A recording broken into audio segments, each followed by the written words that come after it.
Te reo ererangi o te mānia. This episode was produced in Otatahi by Plains Media, with support from New Zealand On Air.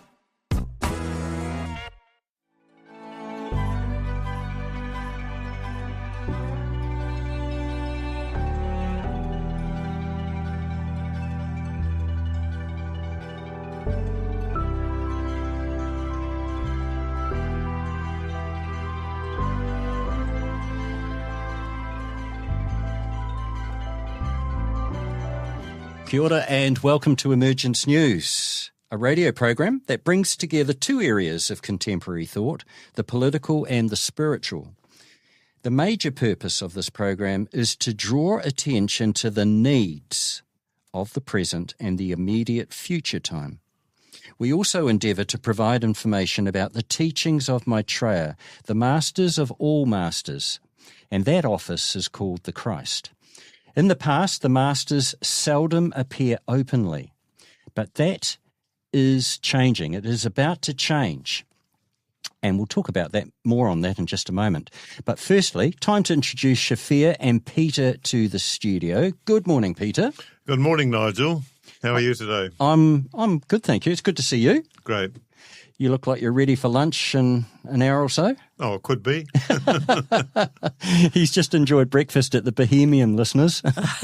That's his routine. Peter is a man of routine. Actually, how are you getting on? Because you've officially retired, haven't you? I have, yes. Yeah. The phone has finally stopped ringing? Almost. Almost. A builder has never completely retired. This is true, yeah. Yeah. Peter, I just mentioned that the what's about to change is that the masters, after many thousands of years, openly re-emerging amongst us. That's correct, yes. I mean, the last we heard there were 14 of the masters in the world today, and we know that Jesus, the disciple of the Christ, was one of them, and there are 13 other ones that we know of in the Shafir. That's right. Yes. And it's not unusual for masters to walk among us. It's just we don't necessarily know it at the time. But there have been other examples. For example, you just mentioned Jesus 2,000 years ago, walking among humanity. And of course, in his next lifetime, he did a lot of travel, didn't he? In India, yes. In Pacifica.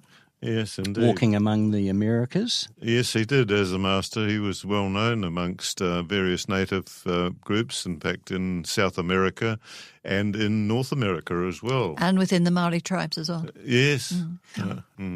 Others in the Common Era have included Muhammad, the Master DK, Sai Baba, Paramahamsa Yogananda, and of course he wrote that incredible book, which has become a spiritual classic, Shafir. Yes, definitely.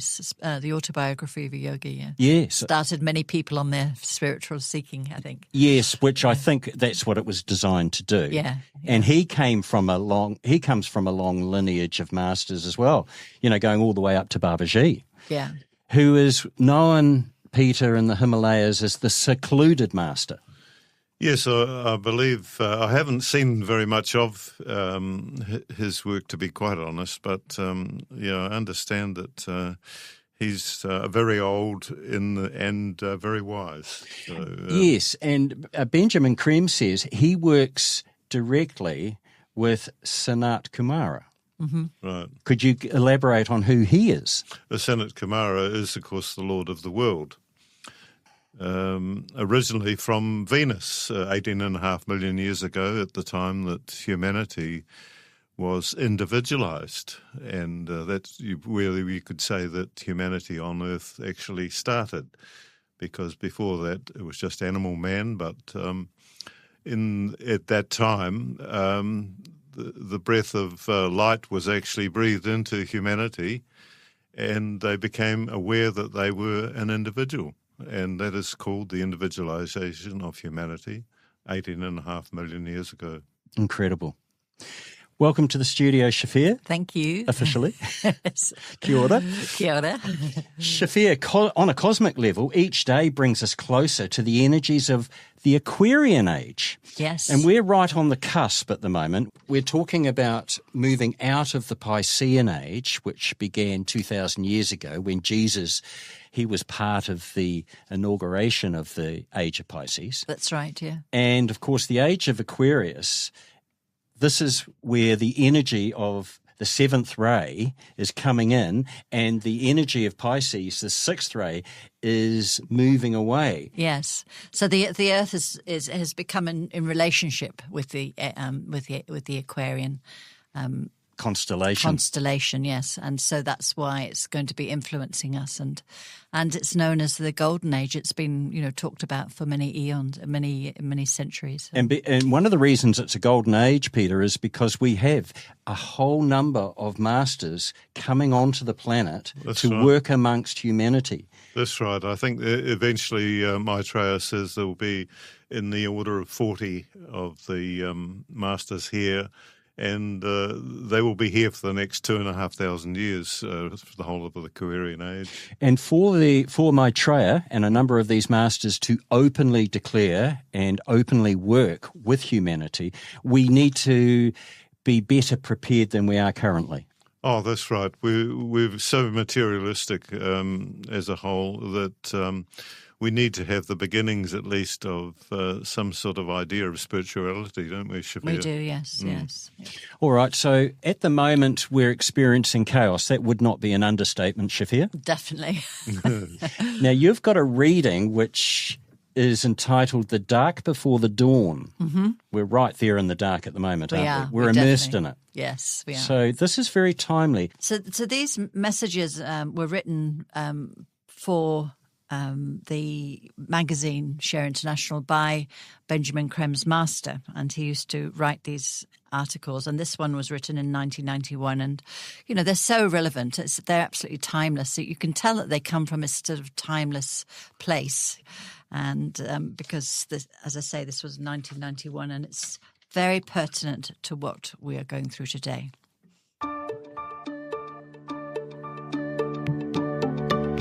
This is Emergence News, and in the studio with me today, my name is Nigel, by the way, and in the studio with me today is Peter and Shafir. And Shafir has got in front of her a book called A Master Speaks, and it's articles from Share International magazine over the years.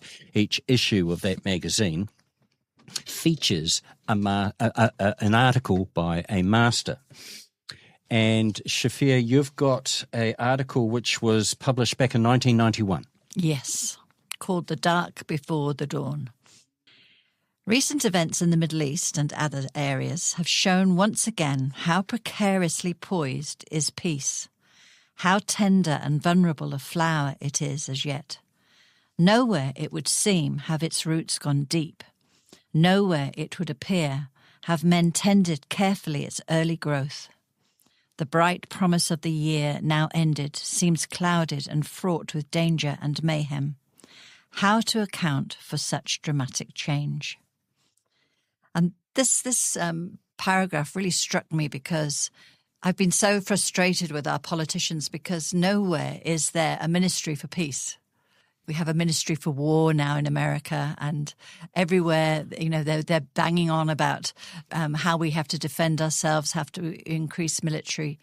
But nowhere is there any conversation amongst our politicians about how we can make peace with each other. And what's interesting is there is a thirst for it. There is a hunger for peace.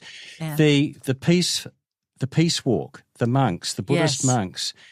I don't know how many thousands of people were in attendance at the end of that, but it was a glorious sight, wasn't it? It was a glorious sight. And, there was, getting on for 1 million people, I would think, were following them, weren't they, on Facebook and places like that. So, it's a huge amount of people were very interested. And there, yes, you say that there is a huge hunger for it, and it's not being responded to by our leaders. Yeah. Well, back in early February, so just a few weeks ago, the Dalai Lama sent a message to the monks of this walk of peace, and he said their initiative illustrates how religious practitioners can contribute in a practical and constructive way to social harmony and public dialogue. And if you think about that walk, there were just so many random acts of kindness. There were so many beautiful examples of sharing.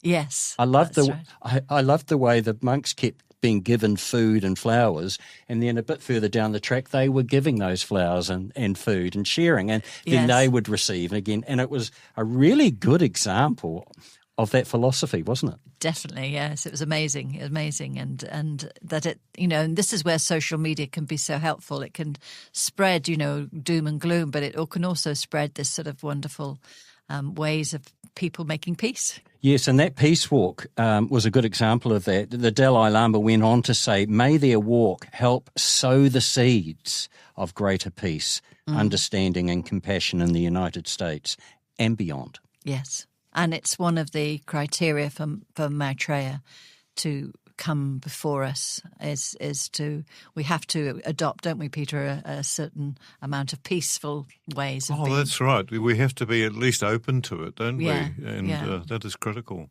Yeah. Okay, back to the reading. The dark before the dawn. So all change results from response to energy, and today, as never before, man finds himself bombarded by powerful forces, new and unfamiliar, with which he must cope. That he is coping reasonably well is not in doubt. Despite all appearances, man is better equipped to use these forces than hitherto.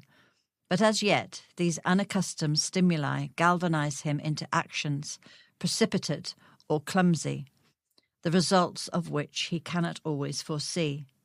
So powerful and omnipresent are these new energies that a period of slow adjustment is inevitable. Interesting that we are clumsy, aren't we? The fact that he's pointed that out, that we can be very clumsy and slow in taking up these energies, but they are, beyond, sometimes we feel powerless and, what on earth is happening? So many people I know say, I just don't know what to do. And I think talking about peace, when we see examples of peace, this is why in America during that peace walk, people were just standing on the sides of the street and they were just breaking out in tears. And they were feeling so emotional because they don't realise or haven't realised how much of a yearning there is to stop war. There is an addiction to war, mainly due to the arms being the biggest business on the planet. Definitely, I think the problem is that people feel empowered. They've ended up across the world with governments that they don't really like. That they're not actually addressing what's needed by the people. And it happens here in New Zealand too. We've ended up with a government that seems to be on a different path altogether. What happened to the humanitarian sort of vision of New Zealand? And why are they selling our health system off? Why do they want to privatise our hospitals? Yes, it's just a materialistic viewpoint, isn't it? Yes, and the corporations have got so much power now, and they lobby, don't they? So governments are almost held to ransom, I think, a lot of the time, and to these big sort of influences, and and these are the energies I think that this message is talking about. That we are being bombarded by these powerful energies for both good and bad. And then you get somebody come along like the new mayor of New York, Mamdani. Yes, somebody like this comes along, and it's like a beam of light. Yes.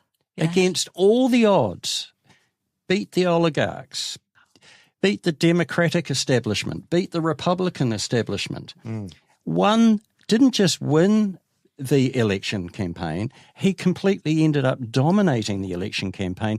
Yes. And his one of his most vocal supporters is a senator over there called Bernie Sanders. Yeah. And he said the most impressive thing about his campaign was he had no less than 90,000 volunteers knocking on doors, talking to people about the message that Mamdani wants to bring to the New York. And it's all about looking after the working class. Right. Fantastic. You've just read from this reading, Shafir, which is called The Dark Before the Dawn, that all change results from response to energy. Now, that's interesting because the new energy that's coming through cannot be denied. The seventh ray energy coming through in this new age of Aquarius Peter, can you explain what the seventh ray energy, why is that energy so different to what we're used to? Well, it's bringing down the ideals of the Piscean era into the physical reality, you might say. And so it's going to bring in the best and and probably the worst in the meantime. But the great vision, I think, of the Piscean era will be actually manifest on the physical eventually. And I think that's the goal. It's the goal of the seventh ray.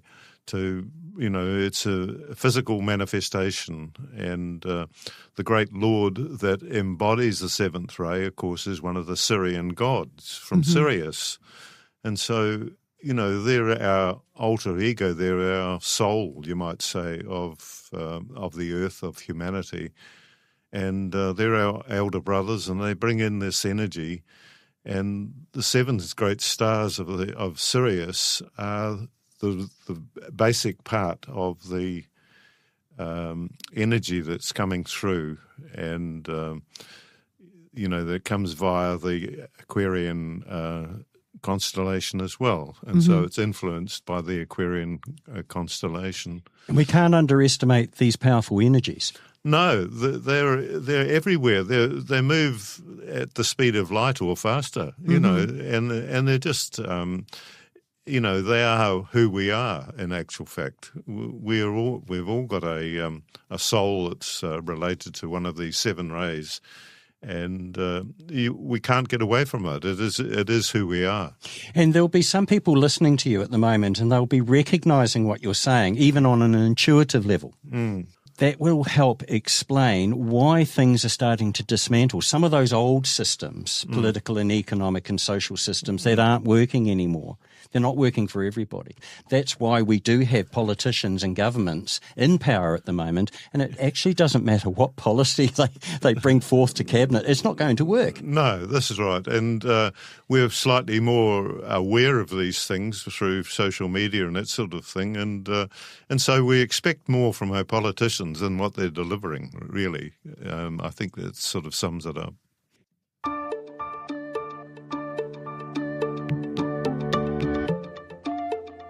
Welcome back to Emergence News, live streaming on Plains Media, broadcasting across Canterbury on 96.9 FM. And our podcasts are available on plains.org.nz. Welcome to the program. If you're a first-time listener, we are featuring an article called The Dark Before the Dawn by Benjamin Krem's Master, published in 1991 in Share International magazine. Back to you, Shafir. The current turmoil and threat are but the prelude to a new era of peaceful cooperative effort to right the wrongs of the past, to create justice among the nations, to resolve ancient disputes, and to uphold the international law. When men look back on this time, they will see it as the dark night which precedes the brightest dawn, and will be glad to have lived at this eventful period. The world awaits the teacher awaits his opportunity to emerge, and in full view will teach and serve. Okay, so for first-time listeners, who is this teacher? Maitreya. Okay, tell us about Maitreya, Shafir. So Maitreya is known as the Christ, but he's not the Christ of the Christians. He's also known as the Imam Mahdi. He's also known as the Messiah. He's has many different names, and is the ever-coming teacher. Is one that comes to teach humanity at a time of a new age. Now, Peter spoke of the Theosophical Society recently. Now, if you follow that information coming through, the Christ is actually a position or an office among the hierarchy. Yes, it is, and you train for it. Yes, and Maitreya holds that position. He is the head of the spiritual hierarchy of planet Earth. Yes. Oh, definitely, yes. All the masters, in fact, are under his watch, aren't they? Yes, he's the master of the masters. Yes, I mean, there's each master has 7 ashrams, and they'll have sub-ashrams, and so there's 49 altogether. And the next Christ will be the Master Kutumi. Yes. Shafir, you've just read that when men look back on this time, they will see it as the dark night which precedes the brightest dawn, and will be glad to have lived at this eventful period. Why would we be glad to have lived through this eventful period? Well, what an exciting time, don't you think? I mean, it's a bit of a roller coaster, but I mean, what an amazing time to see these forces and these masters coming into the world, and to change the trajectory of what we've been going through. So I think we've all trained to be here, and you can see the young people coming up are sort of trained to create this new world. You've just reminded me of something Peter said several years ago on the program. You said we were clamouring to be here at this time. Yes, at soul level we were. What does that mean? What do you mean? Well, definitely it's a time of great progress at a soul level. And so to be in a difficult situation, to master it, is incredibly expansive as far as the soul is concerned. You know, it's a great progress point. It is, and not only just for us, but also for the masters, because this is an evolutionary leap for them to be able to come and to create the conditions that we can make this evolutionary leap is part of their evolutionary journey as well. And the conditions have to be right for them to descend down to earth in physical form. It's a big deal, isn't it? Yes, it is. Yes, and it is such an expansion, I think, at the soul level. We can make more progress in perhaps several lifetimes. And being a member of humanity among the masters, what a privilege. Yes. What a privilege to be able to be here at this time. You know, and it explains why when somebody like Sai Baba visits, it explains why literally millions of people visited his ashram in India.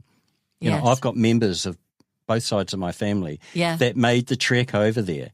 I think we all know people, don't we, who are just sort of... Now, that doesn't happen by accident. No, it doesn't. Yes. And the other interesting thing about the masters, Peter, is if you shine too brightly, you get persecuted. I know. It wasn't just Jesus that got persecuted. You know, look what they did to Jesus. Yeah. You know, his light was shining too brightly. Muhammad was persecuted, wasn't he? Yeah. You know, he had a really hard time. Yeah. Sai Baba continues to be persecuted. Yeah. And according to Benjamin Creme, one of the most elevated avatars to ever step on our planet. Yes. It was a privilege to have him. Yeah. But people that shine brightly and make us feel uncomfortable because they could be presenting teachings that are not how we have always thought. And they're also shining a mirror at us, aren't they? At our incompleteness, you know. And so I think if you're not really ready to embrace it, then it's uncomfortable. Yes, it is. Yeah. This is Emergence News on Plains Media, broadcasting on 96.9 FM. Streaming live and available as a podcast on plains.org.nz. For more information, go to shareinternational.org. Next time on Emergence News, Peter, what have you got lined up for us? Well, I'd like to carry on this story with regard to peace and the initiatives that have already been put in place.